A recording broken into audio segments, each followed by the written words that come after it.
E aí, tudo bem com você? Seja muito bem-vindo a mais um vídeo do nosso canal. Meu nome é Francisco Henrique e hoje nós vamos ver os capítulos 12 e 13 de Atos dos Apóstolos. Hoje a gente está fazendo 133 dias desde que a gente começou o nosso plano de leitura da Bíblia, certo? Se você já faz parte com a gente desde o começo ou já faz algum tempo que você faz parte, aleluia, glória a Deus pela sua vida. Continue firme no propósito, vamos até o final aí com ele.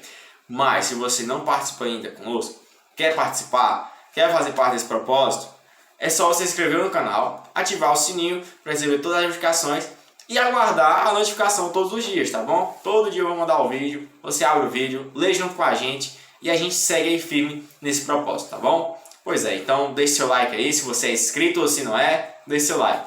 Ajude a propagar o canal, tá bom? Então é isso aí. Então vamos orar para a gente dar início à nossa leitura diária de hoje.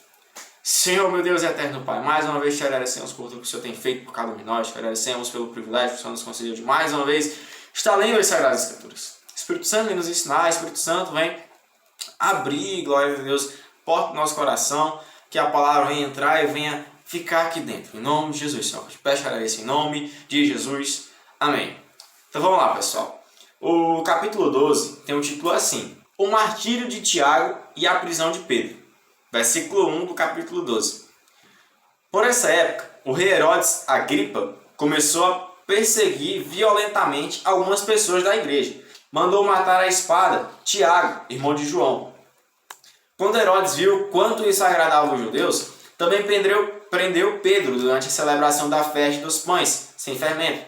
Depois lançou-o na cadeia, sob a guarda de 4 escoltas, cada uma com 4 soldados. A intenção de Herodes era apresentar Pedro aos judeus para julgamento público depois da Páscoa. Enquanto Pedro estava no cárcere, a igreja orava fervorosamente a Deus por ele. Pronto, irmãos, agora a gente vai para o versículo 6, que tem um título assim: A milagrosa fuga de Pedro. Versículo 6 do capítulo 12. Na noite antes de Pedro ser levado a julgamento, ele dormia preso com 2 correntes entre 2 soldados, e outros montavam guarda na porta da prisão. De repente, uma luz intensa brilhou na cela, e um anjo do Senhor apareceu. Tocou no lado de Pedro para acordá-lo e disse: Depressa, levante-se! E as correntes caíram dos pulsos de Pedro. Então o anjo lhe disse: Vista-se e calce as sandálias. E Pedro obedeceu. Agora vista a capa e siga-me, ordenou o anjo.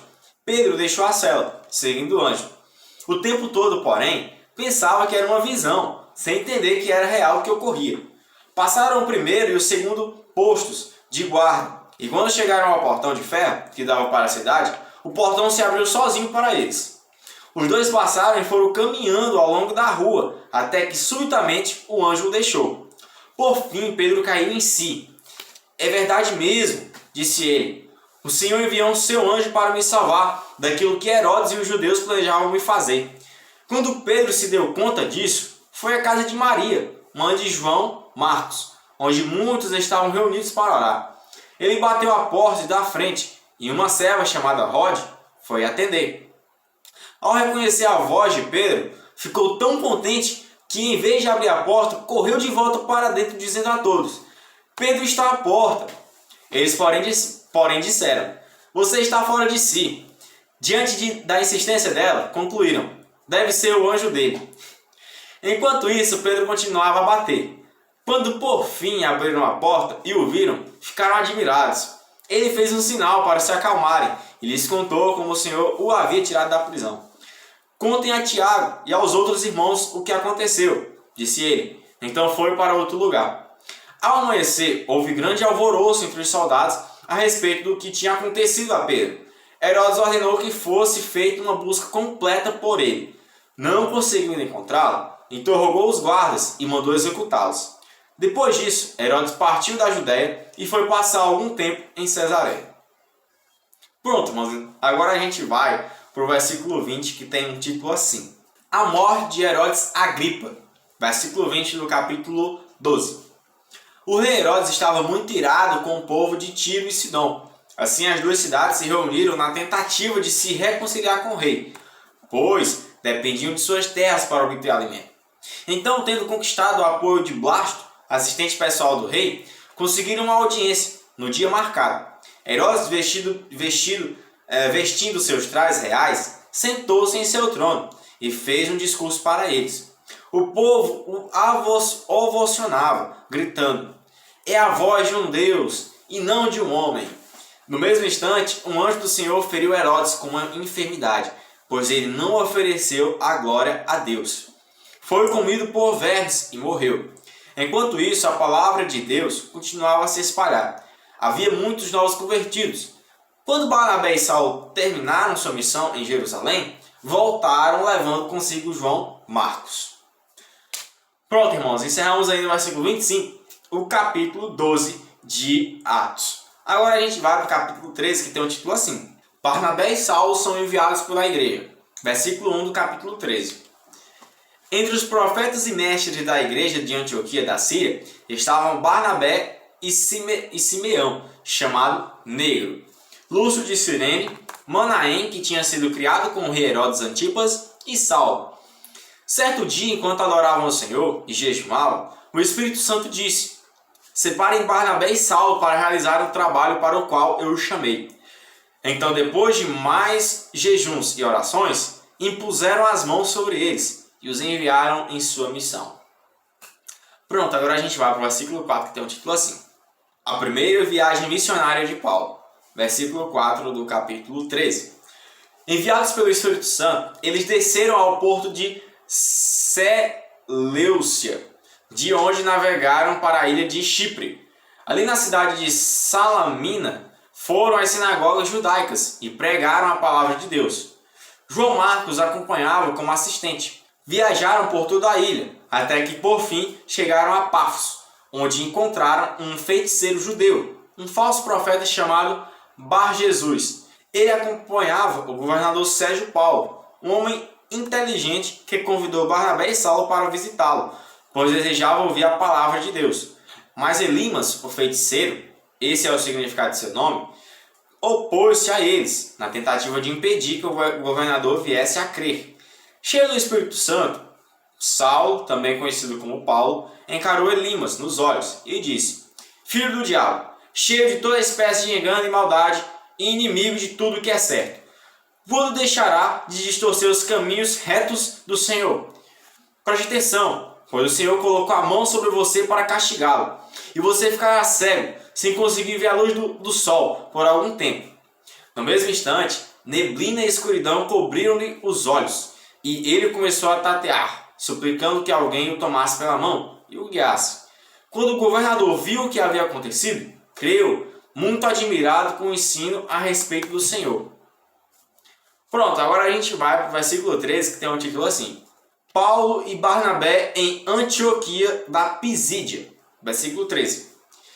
Paulo e seus companheiros saíram de Pafos no navio e foram a Panfilha, onde aportaram em Perge. Ali João Marcos os deixou e voltou para Jerusalém. Paulo e Barnabé prosseguiram para o interior, até Antioquia da Pisídia. No sábado foram à sinagoga. Depois da leitura dos livros da lei e dos profetas, os chefes da sinagoga lhes mandaram um recado: "Irmãos, se vocês têm uma palavra de encorajamento para o povo, podem falar." Então Paulo ficou em pé, levantou a mão para pedir silêncio e começou a falar: "Homens de Israel e gentios tementes a Deus, ouçam-me. O Deus dessa nação de Israel escolheu nossos antepassados e fez com que se multiplicassem e se fortalecessem durante o tempo em que ficaram no Egito.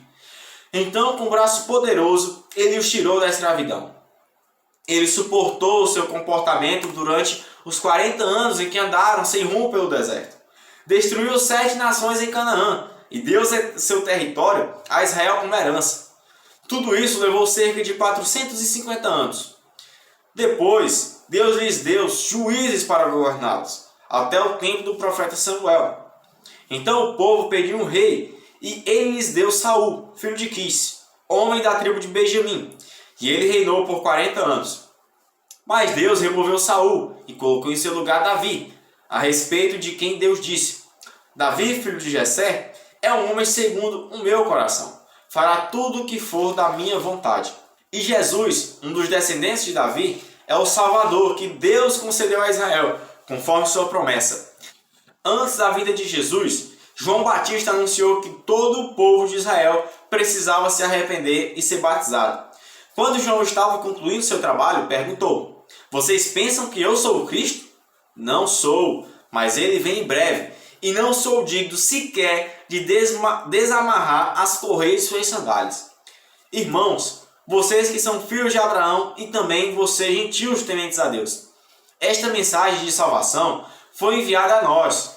O povo de Jerusalém e seus líderes não reconheceram que Jesus era aquele a respeito de quem os profetas haviam falado. Em vez disso, eles o condenaram e, ao fazê-lo, cumpriram as palavras dos profetas, que são lidas todos os sábados. Não encontraram motivo legal para executá-lo, mas ainda assim pediram a Pilatos que o matassem. Depois de cumprir tudo o que os profetas diziam a respeito dele, eles o tiraram da cruz e o colocaram num túmulo. Mas Deus o ressuscitou dos mortos. E por muitos dias ele apareceu àqueles que o tinham acompanhado da Galiléia para Jerusalém. Agora eles são suas testemunhas diante do povo. Estamos aqui para trazer a vocês esta boa nova. A promessa foi feita aos nossos antepassados e agora Deus a cumpriu para nós, os descendentes deles, ao ressuscitar Jesus. É isto que o segundo salmo diz a respeito dele: "Você é meu filho, hoje eu o gerei." Pois Deus havia prometido ressuscitá-lo dos mortos, para que jamais apodrecesse no túmulo. Ele disse: "Eu lhes darei as bênçãos sagradas que prometi a Davi." Em outro salmo ele explicou de modo mais direto: "Não permitirás que o teu santo apodreça no túmulo." Não se trata de uma referência a Davi, porque depois que Davi fez a vontade de Deus em sua geração, morreu e foi sepultado com seus antepassados e seu corpo apodreceu. É uma referência a outra pessoa, a alguém quem Deus ressuscitou e cujo corpo não apodreceu. Ouçam, irmãos, estamos aqui para proclamar que, por meio de Jesus, há perdão para os pecados. Todo o que nele crê é declarado justo diante de Deus. Alguém que a lei de Moisés jamais pôde fazer. Algo que a lei de Moisés jamais pôde fazer. Por isso, tomem cuidado para que não se apliquem a vocês as palavras dos profetas. Orem, zombadores. Fiquem admirados e morram, pois faço algo em seus dias, algo em que vocês não acreditariam, mesmo que eu lhes contasse. Quando Paulo e Barnabé estavam saindo da sinagoga, o povo pediu que voltassem a falar dessas coisas na semana seguinte.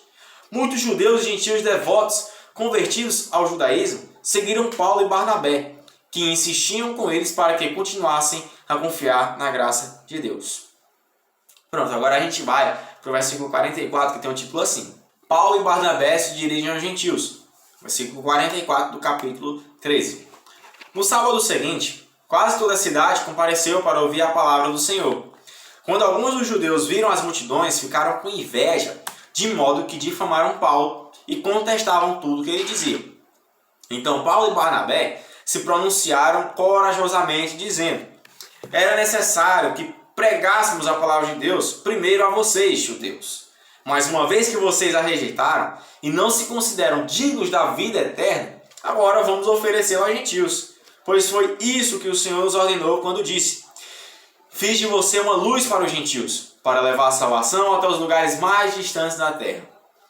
Quando ouviram isso, os gentios se alegraram e agradeceram ao Senhor por essa mensagem, e todos que haviam sido escolhidos para a vida eterna creram. Assim, a palavra do Senhor se espalhou por toda aquela região. Então os judeus, instigando as mulheres religiosas influentes e as autoridades da cidade, provocaram uma multidão contra Paulo e Barnabé e os expulsaram dali. Eles, porém, sacudiram o pó dos pés em sinal de reprovação e foram à cidade de Icônio. E os discípulos estavam cheios de alegria e do Espírito Santo. Amém, meus irmãos? Encerramos aí no versículo 52, o capítulo 13 de Atos. Meus irmãos, como sempre, é um enorme prazer estar aqui com vocês, lendo a palavra do Senhor. Como sempre, como a gente já orou, como a gente já pediu, que essa palavra venha ser guardada em nossos corações, que a gente venha, sempre que for necessário usá-las, sempre quando a gente estiver, triste, a gente venha se lembrar do que o Senhor fez no passado. E o mesmo Deus que fez essas coisas no passado, Ele pode fazer hoje. Pelo contrário, Ele faz hoje também. Agora, depende de nós. Ele quer, mas depende se a gente quer, tá certo? se a gente quer viver uma vida que nem esses caras viveu, tá certo? É isso daí. Então, meus irmãos, como sempre, que Deus abençoe a sua vida. Que esse dia venha ser maravilhoso para você, tá certo? Que seja uma bênção, para a glória do Senhor. Que a gente venha se ver amanhã. Tchau, valeu e a paz do Senhor.